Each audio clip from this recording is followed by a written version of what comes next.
Oh, a bunch more on the other side of the tank. The pigeon? Yeah. Dove. Just like me. Forgot salty. No salt. Triscuits. Unapologetically wholesome. My name is Karan and I'm from Brooklyn. I work for the city of New York as a police administrator.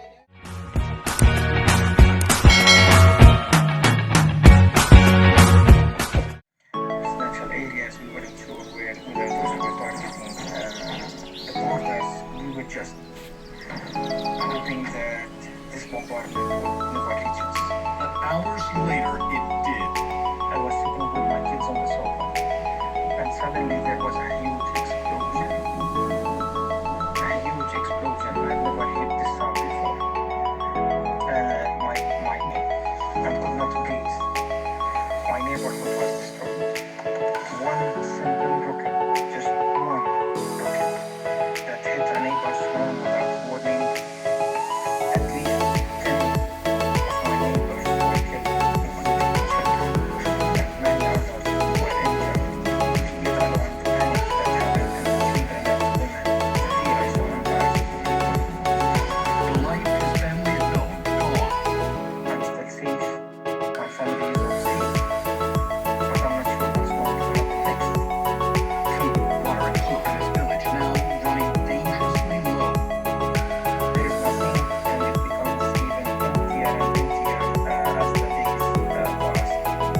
Shivali joining human rights workers across the globe, calling for an immediate ceasefire and stepped-up deliveries of humanitarian aid. Jay Gray, NBC News, What's that Tel Aviv. ceasefire? Well, the World Bank warns that global oil prices could rise. War between Israel and Hamas escalates. The World Bank says oil prices could rise as high as $157 per barrel if the world sees a repeat of the Arab oil embargo of 1973.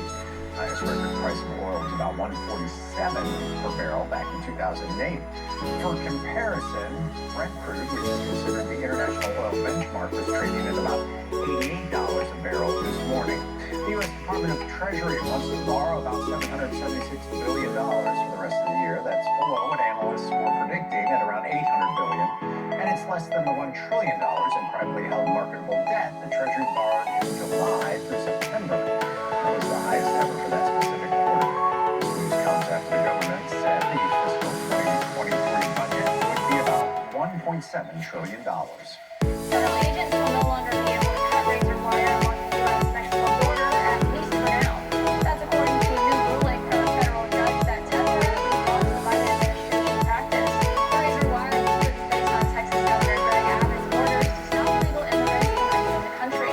The state sued to stop the Border Patrol agents from cutting the wire. The U.S. Border Patrol says it sometimes needs to cut it to save migrants at risk of dehydration or drowning. The restraining order to stop wire cutting with an exception for emergency medical situations is only in place until November 13th, so that both sides can present arguments in court. The initial group of migrants is set to arrive at New York's Floyd Bennett Field, the city's first municipal airport, which has been turned into a migrant shelter. The shelter will initially take in 500 migrants, but it has enough room for up to 2,000 family members. Migrants can stay there for up to 60 days, and this comes as New York City's mayor says the city has run out of room and is at full capacity. The city has processed upwards of 130,000 migrants since the spring of 2022. Here, a judge overseeing Dial will allow an expert witness for the state attorney general to testify. In his summary judgment, Judge Engron ruled that the former president's statements of financial condition were, quote, clearly false. He also said that insurance companies and financial institutions had relied on the misleading financial statements. The witness may testify to his professional estimation of Trump's ill-gotten gains, which he estimated to be at least $168 million.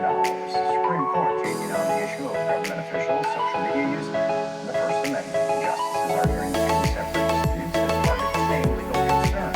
When to limit an official's ability to discriminate on the basis of a commenter's viewpoint. The ruling will likely decide when an account is considered personal and not subject to the First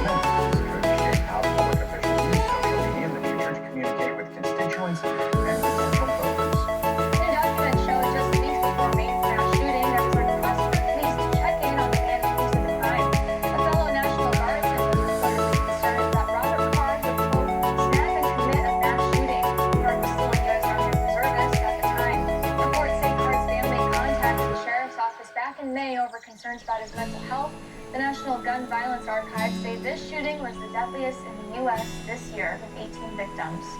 Investigators say a man was found dead after sneaking into a Colorado amusement park with a number of guns, loaded magazines, and explosive devices. Authorities say the 20-year-old apparently shot himself inside the woman's bathroom. Investigators say they are still trying to determine what, if any, motive the man had. However, they say he could have inflicted great harm with the weapons he had on him and instead chose to kill himself. Pay transparency laws have more employers disclosing salary ranges and job descriptions. Yet a new report finds the advertised wages aren't growing as expected and in some cases are reversing course. Personal finance correspondent Sharon Epperson has more on why this new trend is happening. Pay transparency laws have picked up steam this year, with New York, California, and Washington State among the states that now require companies to disclose pay ranges in their job postings.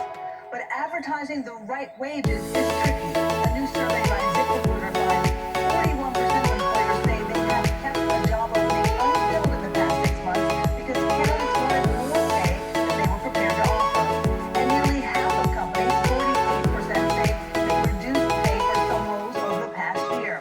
ZipRecruiter's chief economist Julia Pollack says lowering advertised pay is a way for employers to reset expectations. They recognize that job seekers and candidates will become more confident and are increasingly negotiating for pay increases. And so they're giving themselves a little bit of room to negotiate. Many employers are also finding it challenging to answer questions from current employees about why they might fall on the low end of the range. That's leading some managers to focus on other aspects of compensation. They're taking a longer-term view. They're lowballing pay offers. Experts say it's important for employers to provide context for salary ranges to help managers explain the rationale behind the pay structure to new hires and help employees understand what they need to do to earn higher pay. For CNBC, I'm Sharon Epperson. The last operating prison ship in the United States is shutting down. New York City's Department of Corrections says that the Vernon C. Bain Correctional Center is set to close down.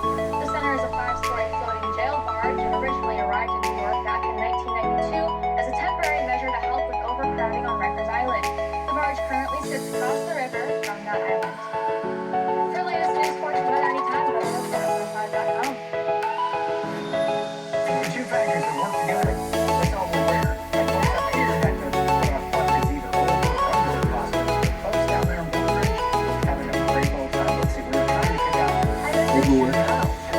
South Florida. Oh, on the ground? Yeah. At home or on the go. We can't even see across the street. Plus, your favorite NBC shows. From morning till night. Squirrel? Is it a squirrel? Yeah. Yeah, it's a squirrel. See its bushy tail? Ah, okay. That's so fun. Look at the morning then. Chippy? Chippy also. Chippy's back. Says you can customize and save hundreds on car insurance with Liberty Mutual. He hits his mark center stage and is crushed by a baby Look at all the damn pigeons. Replacing me? 1, 2, 3, 4.